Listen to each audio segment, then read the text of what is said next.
Hi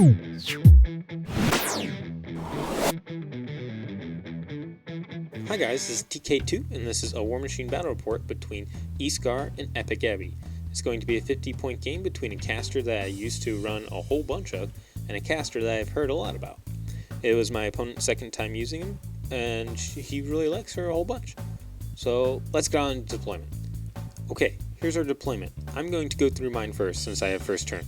I have a Warwitch Siren, a Night Wretch, Nightmare, Deathjack, full unit of Statistics Raiders with the UA, 2 Raider Captains, eSkarre is right here, she's important, a unit of Stitch Trolls, it's not actually mine, my buddy let me borrow him, so that was very nice of him, a full unit of Blood Witches with the Hag, I do believe the Hag is right here, and then we have the Skarre. On his side, forgive me if I make some errors, we have a Shepherd, a Ravagore, a Seraph, a Scythian, a Carnivian, this is eAbby, then an Angelius, and a Forsaken. And there's one more in here too. There's a Shredder someplace. I think the Shredder might be back in here, except I'm not quite too sure. Okay, so there's a deployment. Before we get into it, I'm going to go ahead and explain the scenario. The scenario is called Balance of Power, and it's if you're going this way, your flag, if you dominate it, you don't score any points, but your opponent loses points. So it makes it very interesting. If you control the zone, you get 1 point. If you dominate it, you get 2. And if you control their flag, you get 1. And if you dominate it, you get 2. I have first turn, and it's been a while since I played eSkarre. She was really fun. So I kind of forget what I'm doing. But, you know, when in doubt, you just run. So I just go for it. Everyone's just going to run up, take some good positions. eSkarre actually also runs. Deathjack puts Death Ward on himself. I leave a little gap in my Raiders so that my Night Witch can walk up, and that's it. He goes and he tries to spray some guys with his Carnivian. I think he might get 1. He might get 2. I forget exactly. He gets 2. And then his Scythian moves up next to him. The Seraph moves up, slipstreams a guy. The Ravagore moves up, shoots my Arc Node, ends up doing a whole bunch of damage, but just leaves the 2 important columns left to the Arc Node in the movement, so I'm fine with that. eAbby moves up behind him. She casts 4. Okay, this is the silly thing about eAbby. She puts Fortify on the Scythian, so he's like armor 20, but since he has a Carnivian, she just puts Spiny Growth on everything. So there's a Spiny Growth on the Ravagore, on the Scythian. He's now armor 22. On the Carnivore, and like on a couple other things. Oh, by the way, my Angelius is Nightmare's Prey. And I also forgot, he also has Succubus or whatever the Legion Scarlock Thrall is. So yeah, it's pretty insane. He has in his entire army the same amount of models I have in one of my units. But all of his guys have multiple boxes, and they're also armor ridiculous. It's insane. So I need to kill that Carnivian first, since it's going to debuff a lot of his army. And then the Shredder does what the Shredder does and puts Tenacity on some things, and everyone moves up. And then it's my second turn. So, there's some focus out. The Forsaken comes up, takes off some Fury management, all that good junk. Okay, so my turn. I'm thinking, and rightly so, that this guy right here, this Carnivian, he needs to go. He needs to go big time, because as soon as he's gone, I have Spiny Growth taken care of, and everything gets a lot easier from there. Oh, he also has a Feral Geist. It's really hard to see everything behind his army of huge beasts. So, what I'm thinking is that I can go ahead and get Deathjack right up in there, except I need to Perdition something first. Well, his Forsaken is right here. My Arc Node's right here. He has his movement and Arc Node left, which means I just gotta move this girl, and then hopefully my Arc Node can just scoot up, Perdition that sucker, Deathjack can walk up a little bit, walk up, kill the Carnivian. I'm just gonna give Deathjack 3 focus. He's gonna go to town with 5, kill the Carnivian, feet on everything. It'll be great. Next turn, Nightmare and Deathjack team up, kill the Scythian. and then he has an Angelius and a Ravagore against my Nightmare and Deathjack and eSkarre, because eSkarre can lay out the hurt too, and hopefully I can just out-attrition him somehow. So that's the game plan. So let's see what happens. We're going to go with the Raiders first because they're in the way. Well, Raider Captain who desperate pastes them. I dropped Death Ward who desperate pastes them, and the Raiders just go for it. Because when in doubt, you charge something or you run. So that's what they do. So Raiders charge the Angelius. They end up doing some damage to it. I just end up doing a huge combined because you can. And, I mean, if you have 6 guys, you might as well just combine them all. I do like 9 damage. It wasn't really worth it. The Arc Node walks up, and he's just ever so slightly in range. We have to use a spray template. So he's like just in. It worked out perfectly. Put 4 points on the Forsaken, didn't kill him sadly. Deathjack moves up. Deathjack then walks up to the Carnivian. Oh, I feat first. Feating's always good. So my feat targets are the Nightmare, eSkarre, of course. Her feat really only says put 4 on other people and 1 on herself. Deathjack, the Blood Witch, actually, because I'm thinking if I do damage, then the Blood Witch can just walk up there. They can't kill him, they can't heal, it's great. And then also his Angelius. So those are my feat targets. Okay. So, now Deathjack just walks up to the Carnivian and starts bashing his face in. However, the Carnivian has spiny growth on it, and in the end, Deathjack takes more damage than he receives, and my opponent is super happy. As he should be. So everyone just runs forward, Nightmare's out of position, so he can't charge anything. Everything just goes up undefeated. What he does is he takes out my Arc Node with his Ravagore, and then he just kind of shuffles around, contests the zone with his Feral Guys. The Angelius is feeded on, it doesn't really do anything. eAbby scoots over, she puts Spiny Growth and everything up, keeps Fortify. They don't kill a lot. I get a free strike on a Shredder and do like 16 points of damage to him. It was great. Shredder kills a guy. The Carnivian tries to get out of the way because the Carnivian has like 3 boxes left, thankfully. And then he just gets everyone in the way as he can, tries to save his Carnivian because he needs to, while also still applying scenario pressure, which is very tricky. And actually one of the weaknesses of eAbby I found. She's very good. She's very good. It's just she has no control. Or at least that's what it seemed like from my one game with her. So this is, you can't base weaknesses and strengths off of one game. Okay, so now what I'm thinking is Deathjack's almost dead. That's not good. Nightmare is here. He can't really get to anything.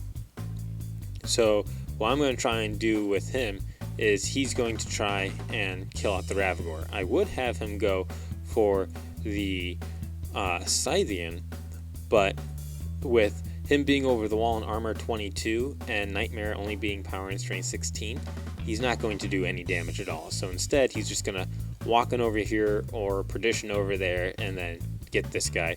Deathjack is going to try and heal himself. I think, maybe I can heal off of the Seraph because, Seraph dies and makes a soul. That's great. Then Scythian's just going to be able to kill one of them. Maybe I'll put Admonition on something so that Scythian can't kill both. And then I'll still be in a good position. And I'm going to try and find some way to kill him because he has maybe, 10 boxes left, something like that. He needs to go because if he sticks around another turn, it's just not going to end well for me at all. The armor buff is just crazy and it's killing my jacks. Really, really good. So, here we go. What do I do first? I think I forget. I think the Deathjack might actually move up. I assign focus. That's always a good thing to do first. But then, the Skarlock walks up and zaps the Feral Guys. Okay, more focus assignment. That's always important. Then the Skarlock walks up and zaps the Feral Guys, which was pretty cool. Perdition's Nightmare over. He's in a good spot. Necrosurgeons come up, heal up Skarre for like 2 or 3 points. She still has some boxes on him. Nightmare comes over, does some damage, doesn't really kill him. He's armor 20, so he's dice -4 on like everything. Combo strikes, but does maybe 9 points of damage to him. with the 1 and then nothing for the others. Deathjack eats the Seraph. Deathjack finds out Seraph has no soul. Deathjack sad. Deathjack then perditions some stuff, admonitions himself, perditions the shepherd. Yep, scoots over towards the Seraph to try and get in the way. What I'm trying to do here is I'm trying to be very sneaky, you know, Crix and sneaky. I want this one to stay alive again because he has no spirit. He's untouched. He has like no body or spirit, something like that. And this guy has no body or spirit. They're hurt. So I want to keep this one alive because then they're hurt for even longer. He got 1 round of necrosurgery off, and that wasn't fun. I don't want to see it across the entire battle group.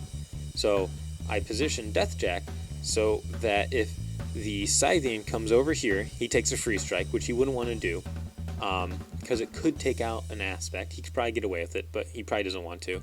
And then he can't just, you know, walk around. So he's kind of body blocking for the Blood Witch to try and keep her around for another round because she's very important at this stage in the game. Okay, so now the Raiders go, and I do believe the Raiders just kind of go ham. They get 9-inch walk from one of the captains, and they just go ham. They kill a Shredder, they kill the, what's it called, the Forsaken. I mean, the Forsaken had 1 health, 1 box left, and the Shredder had nothing left out either. Oh, this was important. This was really fun. My Sea Witch is able to aim, and so since my Sea Witch right here aimed, she can shoot this one. She's just ever so slightly in range. Who, you know, no one ever thinks to shoot with the Sea Witch. No one ever expects it. It's going to be great. I'm going to take out Succubus, and it's going to be wonderful. So Sea Witch aims. My opponent's like, she has a gun? I'm like, darn straight she does. Just in range, kill out the Succubus. That's great.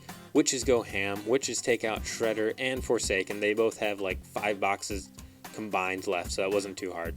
And then they just do a whole big strike on the Angelius, and they don't kill it, but they hurt it some more.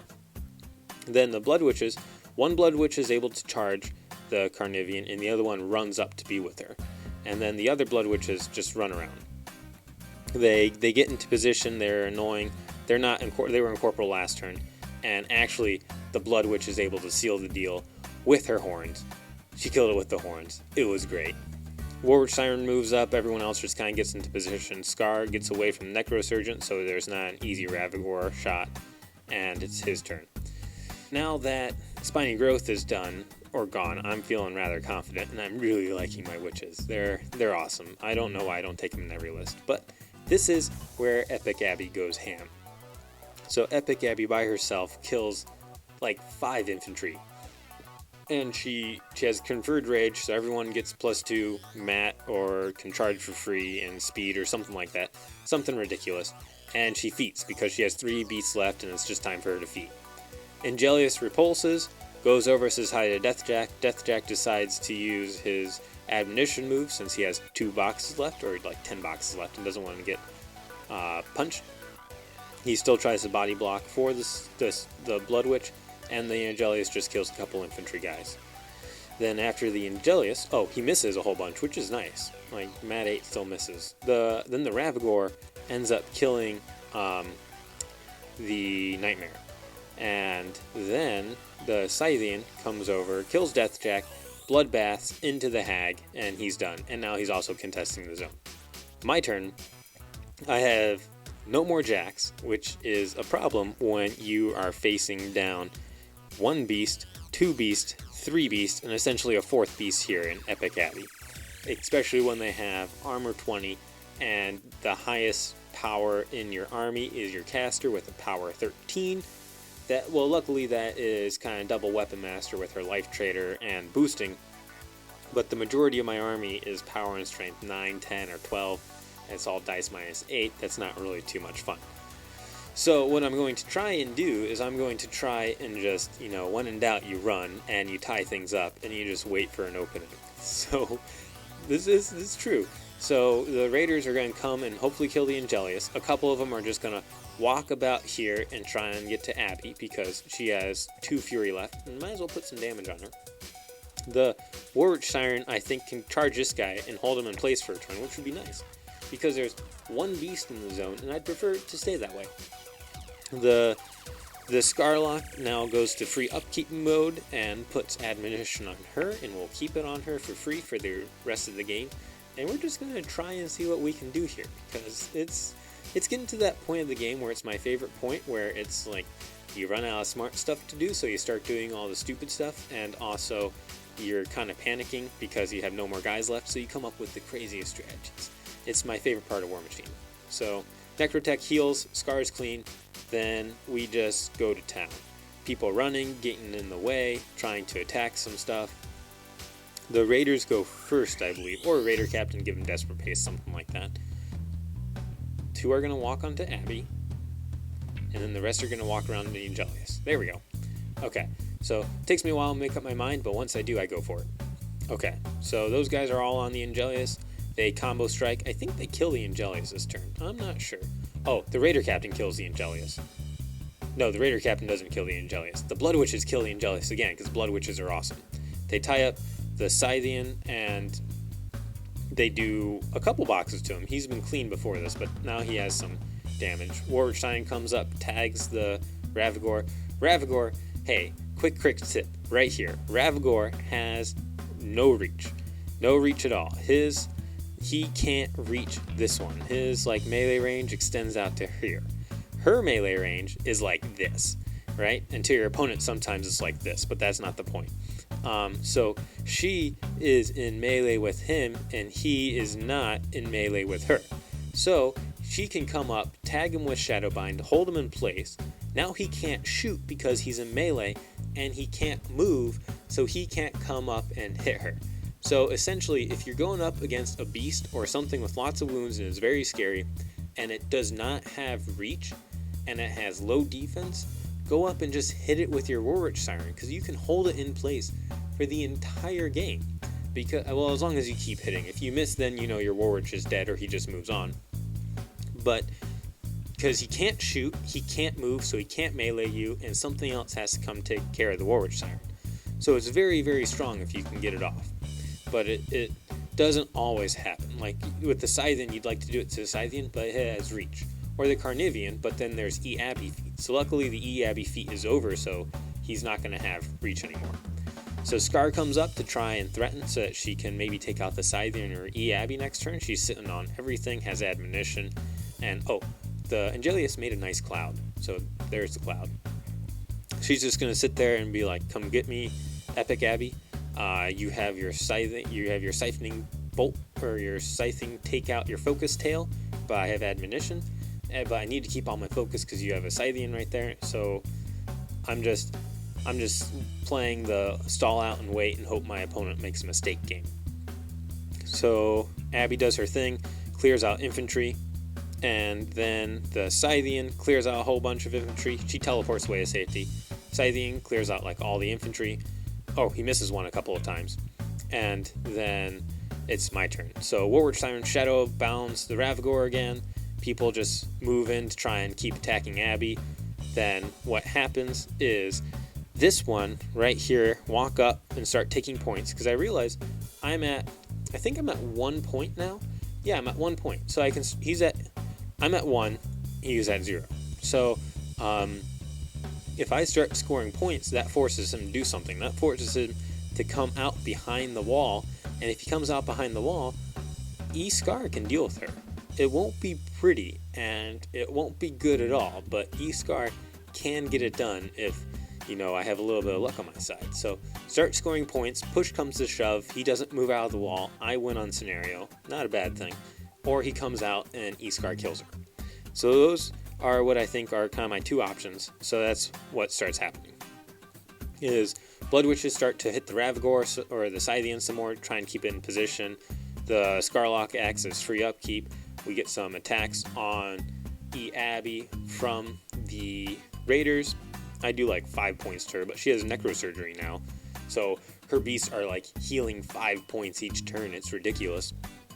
One Raider captain moves in, tries to hit Epic Abby, does a couple points, nothing major. Then the other Raider captain runs up, gets the objective, and stays there.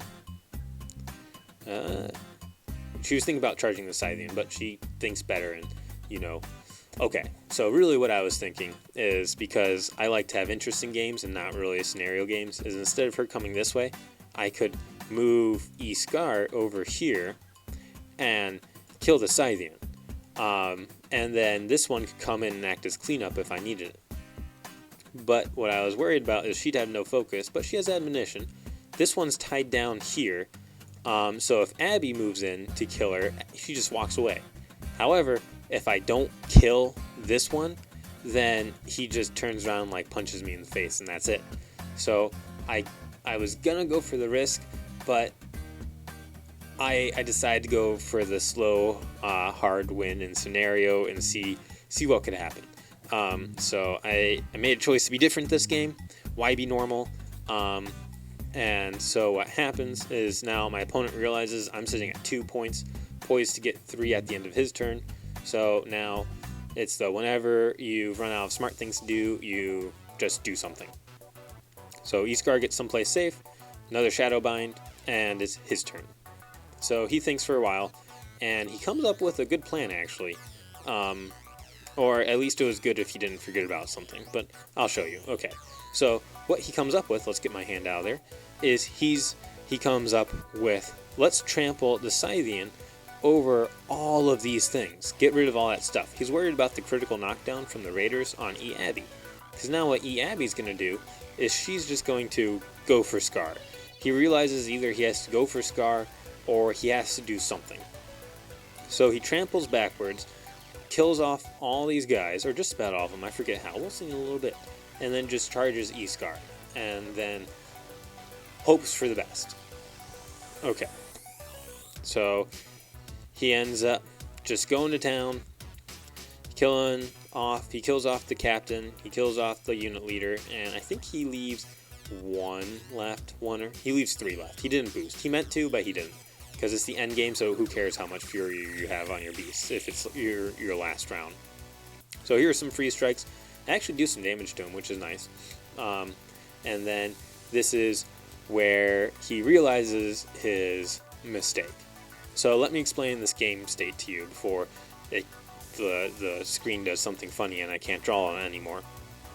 Right now, what his plan is to charge ePicAbby into Skarre. Skarre has admonition on her.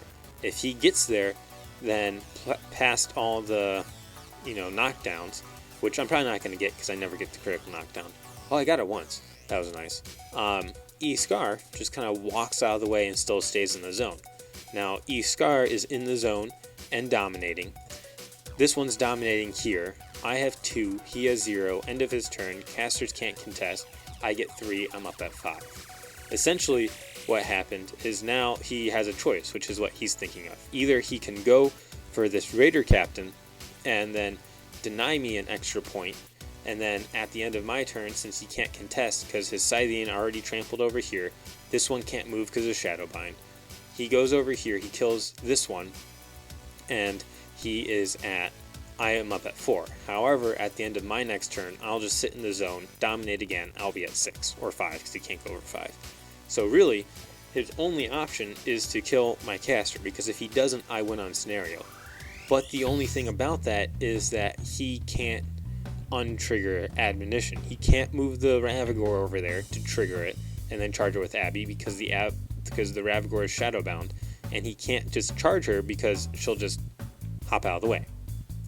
So really, and him moving his guy this way, that kind of won me the game, because now he's not contesting, and no matter what he does, I'm going to be at either 5 points at the end of his turn or 6 points at the end of my next turn. And he can't get to my caster because of admonition. So that essentially is game. So he sits here, he tries to think.